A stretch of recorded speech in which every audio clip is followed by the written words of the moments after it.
Chapter 2 विलियन अभ्यास प्रश्नावली का हल है ये।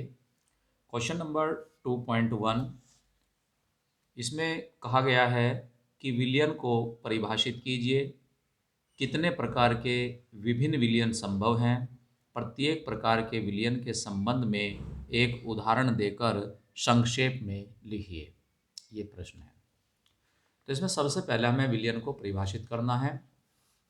विलियन की परिभाषा के अनुसार दो या दो से अधिक पदार्थों के समांगी मिश्रण को विलियन कहते हैं। ठीक है, समांगी मिश्रण एक ऐसा मिश्रण होता है जिसमें प्रत्येक स्थान पर दोनों पदार्थों की मात्रा समान हो गई हो। ठीक है, उदाहरण है जैसे चीनी और जल का विलयन, नमक और जल का विलयन, यूरिया और जल का विलयन। विलयनों के प्रकार। विलय और विलायक की भौतिक अवस्था के आधार पर विलयन 9 प्रकार के होते हैं। ठीक है, तो पहला प्रकार है गैसीय विलयन। तो गैसीय विलयन 3 प्रकार के होते हैं। एक, जब विलय और विलायक दोनों ही गैस अवस्था में हो, तो ये इसका पहला प्रकार है। जैसे कि वायु में नाइट्रोजन, ऑक्सीजन, अक्रिय गैसें और अन्य गैसें भी होती हैं। ऐसे ही जब विलय पदार्थ द्रव हो और विलायक गैस हो, यानी द्रव को गैस में विलय किया गया हो, घोला गया हो, जैसे क्लोरोफॉर्म का नाइट्रोजन गैस में विलयन। ठोस का गैस में विलयन, यानी जब विलय ठोस हो और विलायक भी ठोस हो, यानी जो घोला जाने वाला पदार्थ है वो ठोस हो और जिसमें उसको घोला जाना है वो गैस हो, जैसे कैम्फर, ठीक है, जिसे कपूर भी कहते हैं, का नाइट्रोजन गैस में विलयन।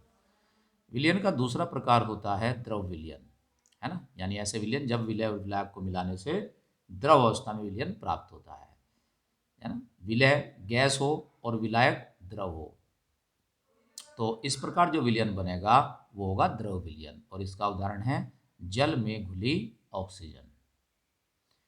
ठीक है, नेक्स्ट है द्रव द्रव, यानी जब विलय भी द्रव हो और विलायक भी द्रव हो, जैसे एथेनॉल का जल में विलयन।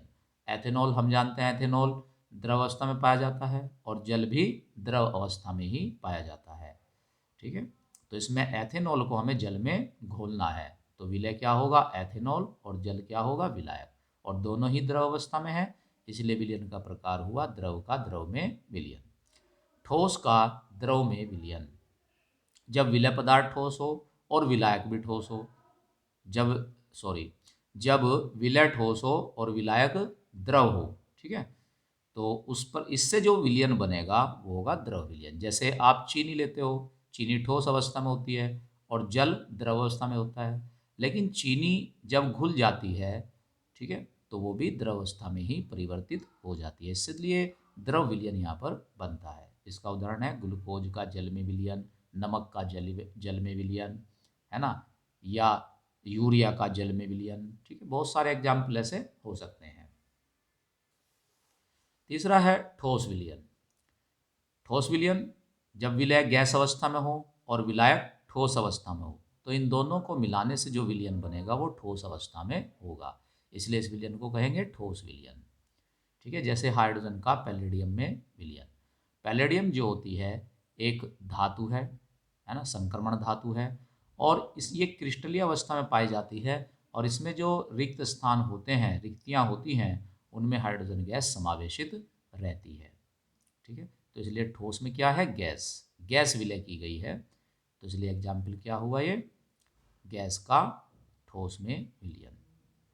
द्रव का ठोस में विलयन, यानी जब विलय पदार्थ द्रव अवस्था में हो और विलायक ठोस अवस्था में हो, जैसे पारा।